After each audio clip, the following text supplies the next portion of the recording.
what happens when street power meets boxing legends? Some gang leaders actually dared to confront Muhammad Ali, Mike Tyson, and Floyd Mayweather. Ali was tested in ways few know. Tyson's encounter turned terrifying, and Mayweather, his story shocked everyone. This is what really happened when gang leaders challenged the greatest, and why no one expected the ending. First up, Muhammad Ali, the man who could charm crowds and silence the streets. And one gang leader would soon learn exactly why. Only certain guys can do that. Run loud with one guy who could hit you so hard it didn't hurt.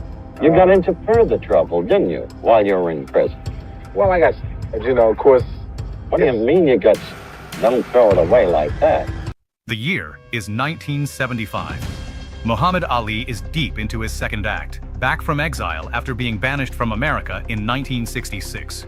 His return has already given the world unforgettable battles: the brutal double war with Joe Frazier and the legendary rumble in the jungle against George Foreman. Muhammad Ali, a dramatic 8th-round knockout. But now, across the ring stands a different kind of danger. A granite-faced brawler with dynamite in his fists. The heavy-handed, quick-to-batter but quick-to-tire menace known as Lyle. Good left hand, and down goes Williams. Intimidated the hell out of a lot of opponents. You just come in, growl, throw punches, and go home. A bearded warrior who turned pro at the late age of 28, Lyle had already collected respectable scalps. Oscar Bonavina, Buster Mathis, Jimmy Ellis. He wasn't flashy, he wasn't poetic. He was a blunt instrument who knew exactly how to break the will of a man in front of him. And in round 8, you shall lead. I'm telling you now before the world, you will leave in the 8th round. Would the smiling storm that was Muhammad Ali be able to dance around those wrecking ball fists, make the monster miss, and send him crashing to the canvas? Or would Lyle silence the sport's greatest talker, force him to swallow his own words, and maybe a few teeth? By the mid-70s, any Ali fight in America was a national spectacle, as big as the Super Bowl, an inauguration, or the opening of a Walmart in a sleepy small town. Look at me, I'm loaded with confidence. I can't beat me. I had 180 amateur fights, 22 professional fights, and I'm pretty as a girl. The guy I fight, he's in trouble. He can't win, because I'm going to blow him out of here. This is something that I planned. Lyle's road to this moment was anything but ordinary. Few pro fights, even fewer amateur bouts. And for good reason. His life had taken turns that could break most men. He had literally died twice on an operating table. He had served years in prison after killing a rival gang member in what he claimed was self-defense. I survived in the jungle. I'm still living. Guys around you getting stabbed every day for cigarettes. I seen guys get blown out of their cells. I seen guys get stabbed for no reason at all. Well, it was back in '61 when I first got involved in a gang fight, and I was caught and convicted, and manslaughter. Yes. Those scars shaped him into a cold-eyed fighter with a purpose, and now that purpose was staring directly at Muhammad Ali. While Ali was revered as the greatest heavyweight ever, and perhaps the greatest trash talker in sports history, fans were curious to see how he'd handle the quiet, humble Lyle in the lead-up. There would be no psychological fireworks from Ron. He wasn't there to banter. He was there to fight. But you will see me tonight literally take this man. He may win 2 or 3 rounds for the first 5, but after 5 rounds, this man will power.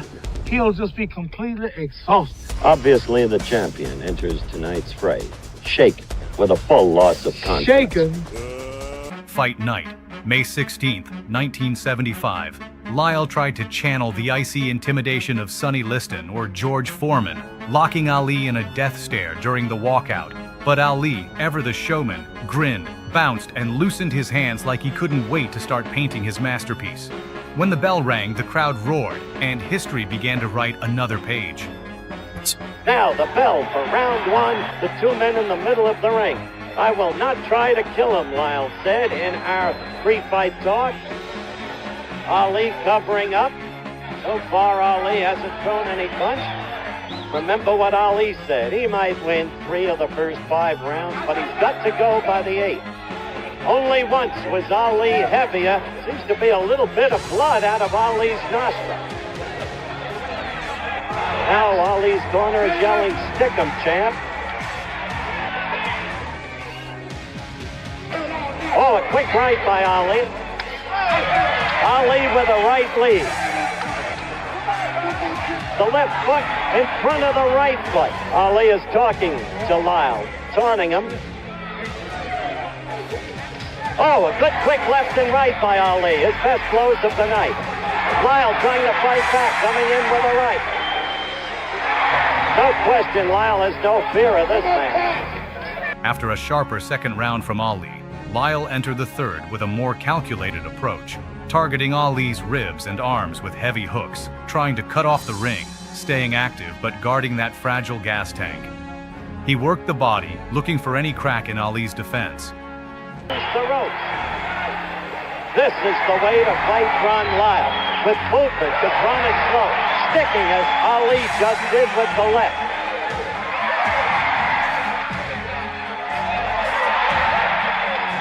This is Ali's best round by far of the night.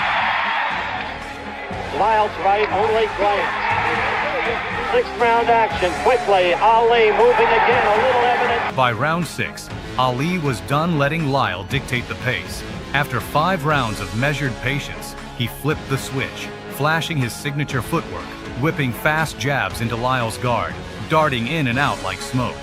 Lyle chased, but the target was never quite where he swung.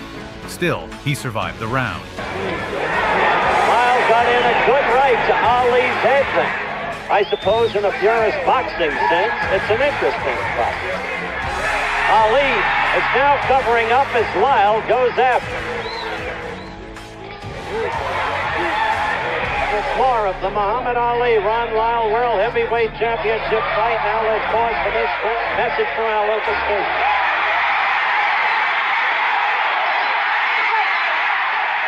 Now this is 8th round action. And this is the round Ali predicted he would do away with Lyle in. Now he's opening up. He's trying to get at Lyle. Tired of looking at the guy still coming at me. Ali is scoring much better, though, in this round. We're going to run this clock the whole round because of the prediction. Ali got to Lyle in. Lyle's full of sweat. He is not going to knock Ron Lyle out as predicted. Ali is winning this round big. And the crowd knows it. They're reacting.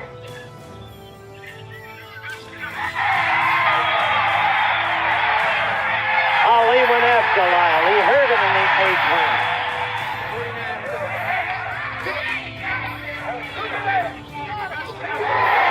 Ali got a good left in there. We're approaching. For the next 3 rounds, Ali's rhythm took over. The jab popped, the feet danced, the angles confused. Yet in the 10th, Lyle clawed his way back into the fight, marking Ali's nose and reminding everyone why his punches had sent so many men home early. He hadn't landed the bomb, but he was still alive, and, surprisingly, ahead on the scorecards as the fight entered its final third. Live from Caesars Palace, Las Vegas. Cut out of boys' high school in Brooklyn. Hey, he hurt Lyle. Ali got to Lyle. Lyle is in trouble. He hurt him with a left. Lyle went back against the ropes.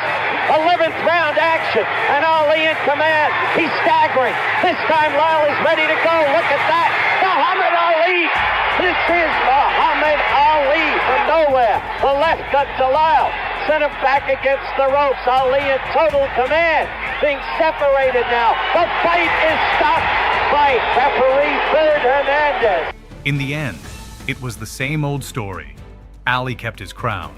Heart, skill, grit. But no answer for the oldest trick in his book. Float like a butterfly, sting like a bee. Another name crossed off.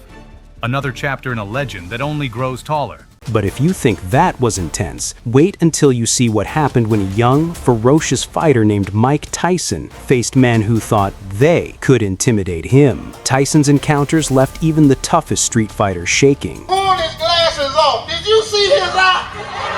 His eye was just hanging out his head. After Tyson's 10-round decision over James Quick Tillis in 1986, the invincible aura of Kid Dynamite took its first tiny crack. This wasn't the steamrolling knockout the boxing world had grown used to. How disappointed are you that the knockout string is over? Not at all. if anything, I feel relieved, and I'm confident if I wanted to, I could have knocked them out. It was a surprisingly close, tactical fight that left fans and odds makers murmuring. It was also the first time Tyson had gone the distance. Before Tillis, his previous 19 opponents had all been bulldozed inside just 2 or 3 rounds. Now, heavyweight contenders had a flicker of hope. Tyson said, "Gonna give me a fight. I want Mike Tyson." Point blank. Michelle Tyson. He's a mo. I'm gonna knock him out. Enter Mitch "Blood" Green, a man who understood promotion before social media even existed. Now I'm gonna show you something. Feast your eyes on a real heavyweight. In the mid-'80s, the digital camcorder was the new weapon of choice for self-promotion, and Green wielded it with a street hustler's flair. The power. I ain't no joke. My name is Mitch Green. Now you heard my fight. Watch my smoke. He'd record himself calling Tyson out, flexing his muscles, and firing off insults that were impossible to miss, even if, thanks to the grainy tape and bad audio, half of what he said was barely understandable. 2 things were clear. He had biceps the size of cannonballs, and he had no shortage of homophobic slurs for his target. Strangely enough, that was all it took for the hype to catch fire. And soon, Mitch Green found himself staring down the hottest prospect in world boxing. Green's story wasn't just boxing, it was the streets. Born in Detroit, raised in the chaos of 1970s New York gang wars, he had seen death up close, long before he ever laced a glove. At just 17, he watched his father gunned down in a Wild West-style quick-draw shootout. Not long after, he was shot twice himself, somehow surviving with only scars. He tried to leave the life behind by joining the legendary UBA boxing gym, but by then, his street ties ran deep. The NYPD even dubbed him the King of New York Street Gangs for his leadership of the Deadly Bloods crew. But inside the ropes, a different reputation began to grow. From the Bronx, New York, undefeated in 5 professional bouts with 1 draw. At 6 feet 5 inches, muscular and oozing natural talent, Green dominated New York's amateur scene, collecting Golden Gloves titles and pounding his way through tournaments. Slowly, the gangster was becoming a contender. By 1980, Mitch turned pro, piling up wins against journeymen and fringe contenders. He even went the distance with future champion Trevor Berbick, losing only by majority decision, proof he could hang with the elite. Meanwhile, Tyson was cutting a path of destruction toward a title shot. Both men were circling the same summit, and the trash talk from Green wasn't just noise, it was fuel. Tyson didn't just want to beat this guy, he wanted to hurt him. In Tyson's own words, he hated that ugly mother. Well, you get the idea. And Mike Tyson, traditionally, no robe, no socks. He says it makes him feel like a warrior, makes him feel like a gladiator. May 1986, Madison Square Garden. Tyson's first fight at the mecca of boxing, and the first time a major television network would beam his destruction into living rooms nationwide. Tyson's look didn't change for the big stage. No robe, no socks, just black trunks and menace. But this fight wasn't about the garden or the cameras. This was personal. Across from him stood Mitch "Blood" Green, no longer smirking, no longer flexing for the lens. And was so much a factor in the last fight that we showed you here on HBO that he didn't double up. He just was a little bit lazy, especially in the later rounds. So we'll see what he does about that against Mitch Green. Always aggressive, right in front of his man. Now we see some head movement, quicker shots. There's the left hook I was talking about. He did draw a warning from Luis Rivera, the referee, about holding. Green's in trouble. Good left hand by Tyson. They say everyone has a plan until a mouthguard gets punched out of the ring in the very first round. Yes, Green had height. Yes, he had reach. But Tyson's speed, timing, and head movement erased those advantages instantly. From the opening bell, Tyson slipped inside, fired vicious counters, and bullied the bigger man backward. Green's plan turned from offense to pure survival. Big right hand against Tillis. And what a shot! That is an awesome Tyson blasted Green's mouthguard out again in the 3rd round, then with predator-like cruelty, began mocking him for that wide, gulping mouth. He stalked him from corner to corner, hammering him with thudding single power shots that echoed through the garden. Another big left hook. Hey, Tyson there, good uppercut. He has to take the stand eventually. Another couple body shots. Well, he's smiling. Tyson is smiling, but see, Green has those fast hands. By the later rounds, the fight felt less like a contest and more like a formality. The crowd knew the outcome. Tyson seemed to know it too. At one point, between rounds, he bizarrely leaned over and kissed his trainer Kevin Rooney mid-instruction, as if the fight in front of him no longer needed his full attention. Well, Kevin Rooney is in there and just jabbering away 100 miles a minute.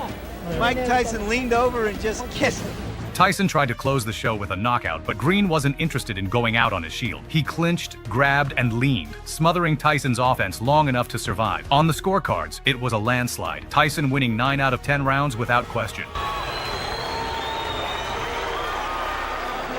But we knew deep inside that I was going to win this fight so easy because of his style. He's a gang tough opponent, and he took some fairly decent shots. But as you know, I won comfortably, and I didn't try for the knockout, and I used a great deal of discipline in there, not knocking him out. Afterward, Tyson claimed he had carried Green the full 10 rounds on purpose, just to drag out the punishment. Whether that was truth or ego talking, one thing was certain: Mitch Green's pride took a hit, and in his world, that meant payback was only a matter of time. Green retired soon after the loss, retreating back to the streets where drug money replaced fight purses. He still talked about one day luring Tyson back into the ring, but as the years passed, the gap between them became a chasm. Tyson went on to unify the heavyweight division, carving his name into history as the undefeated, undisputed champion of the world. The days of giving airtime to fringe contenders like Mitch Green were long gone.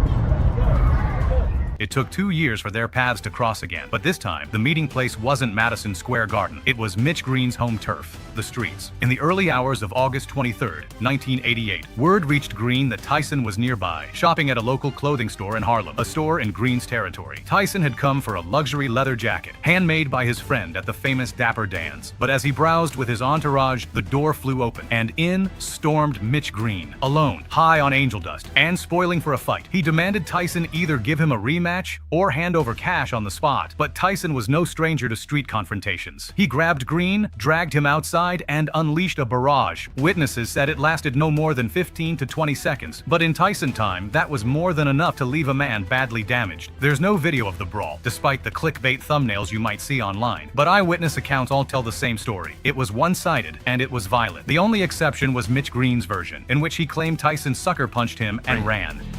Who threw the first punch here?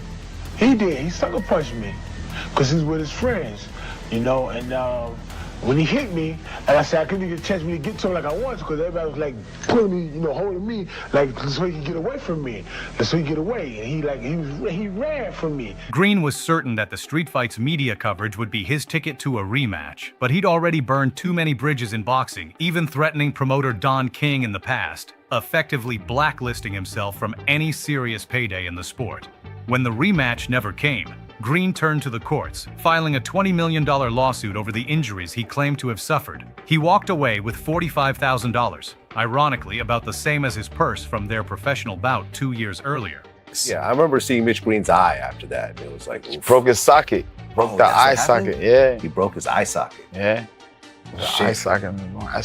You gotta hit really hard to do something like that, right? 7 years later, Green stepped back into the ring, but the magic and the menace were gone. He lost to journeymen with losing records, finally retiring for good in 2005. Mitch "Blood" Green remains larger than life. He still carries a chip on his shoulder about Tyson, but these days, the feud has cooled. When the subject comes up, both men laugh, shake their heads, and remember a rivalry that spilled far beyond the ropes, a feud that began in the garden and ended in the streets. That didn't work. The boy scared to death. Let's do it at the street fight. The boy scared to death. Oh, wait a minute. Didn't y'all have a street fight, Mitch? For the ring, for the street. Thinking the man would do something about it. He wouldn't do nothing. Oh, man, he freaked me out. Did you know that actually Tyson's encounters left even the toughest street fighters shaking. But the story isn't over. Decades later, Floyd Mayweather faced a confrontation nobody expected, and his reaction during the fight was absolutely wild. What happened next shocked everyone watching. Here we go, the main event. Floyd Mayweather versus John Gotti III. One's a boxing legend, the other's carrying that gangster name. The crowd is on fire. Everyone's waiting to see if Floyd still has it at 46. And don't blink, because what happened in this fight and at the end shocked everyone. John Gotti! And his opponent fighting out of the red corner, fighting out of Las Vegas, Nevada, TBE, Floyd Mayweather. And again, what I say you must obey. Touch him up.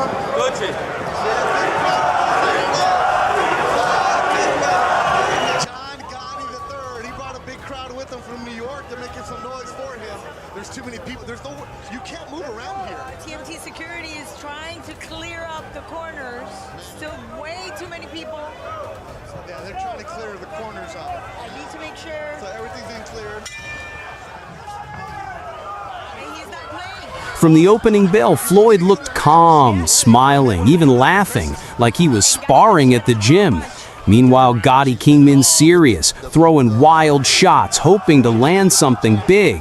But Floyd, he was playing with him, slipping punches, talking trash mid-fight, and reminding everyone why he's still the slickest boxer alive. 2-minute rounds. Look at that double jab. He doubles up that jab like that, and then he goes straight. Those hooks straight and Floyd to the coming body. right out showing him it ain't no game in here. Gotti's literally falling into frustration. That's it.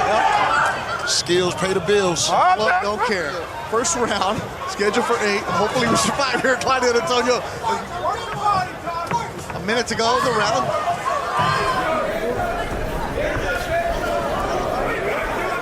Second round.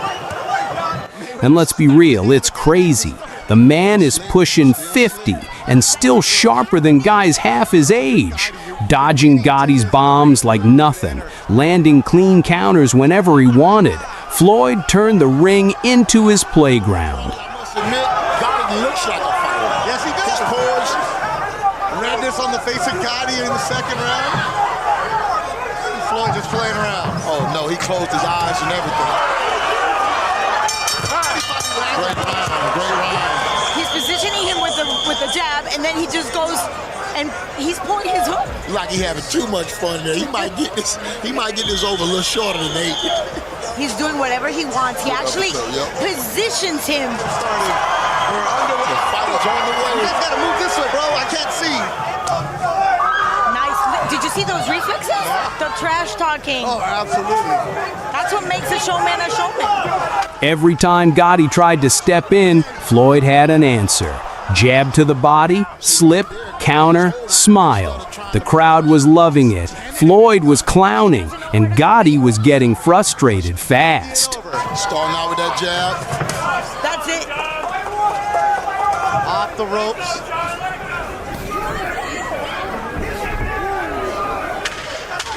Seconds to go in the round. Another Floyd round. The ropes, he just stays there. Not even countering. Look at that. He's in and out. He's in and out before Gotti can even set up an offense. Floyd's been locked in all night. Finally a jab from Gotti. And now Floyd little peekaboo, hands all high. Gotti.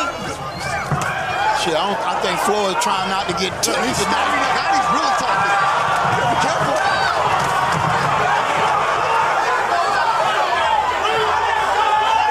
They're talking. You think he went at you, Claudia? Yes. We don't see. But he's just egging him on with that smile and smirk. By the middle rounds, it was all Mayweather. Hands down, talking, moving like he was 25 again. Gotti threw big shots, but Floyd was untouchable, making him miss by inches and then making him pay.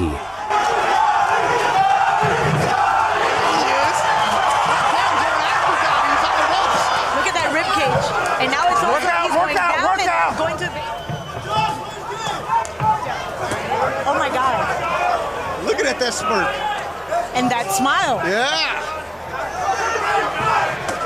Body from Floyd. Work out. That was more like a swat. Literally putting his face right in front of Gotti, knowing you can't touch me. But he's still bringing the crowd. When you got it, you got it, man. He does. That's who Floyd is looking at. And this is the entertainment factor. Oh, he's entertaining right away. Speed's still there, Antonio. Oh, yeah. The rhythm and the time and the speed. 46 years old. This wasn't just boxing, it was entertainment. Floyd taunted, laughed, even leaned on the ropes, daring Gotti to hit him. At 46 years old, he was proving why he's still the master of the sweet science. He just wants trying to see what Gotti gonna bring. He wants to play. Faints upstairs and throws to the bottom. Floyd slick still at this age. He see it all coming. Yeah, he's playing with him. Oh, absolutely. Everybody's guessed a Floyd Mayweather this week, especially here ringside, because everybody. Watch the mouth. Watch the mouth. Kenny, watch your mouth. I told you he was going to gonna keep busting this bitch up. He done pissed Floyd off. He done pissed Floyd off. He's in the corner. He better get out of there. They talking trash to each other in there. Oh, what are we doing? A good one. What do we else do? Hey! You guys don't stop with this. I'm gonna just stop it. Well, he starts all the talking. Here, look, he's just opening the guard and just walking into it. Chopping right half of Big Floyd. time. Work out! Work out! Floyd gets Stop! Okay, we can stop the fight right now. No, we're not gonna stop. All defense trying to keep the guard up high. Mayweather to the bottom. Floyd trying to get him out. That's who he's looking at. And they're right behind us and they're getting louder. Let's see if Gotti got that hard. If he's He's not doing much either. Floyd's like you said. The fight wasn't even the craziest part. After the bell, chaos erupted. Corners stormed in, fists flew, and the ring turned into a WWE-style brawl. Pure madness. That's it!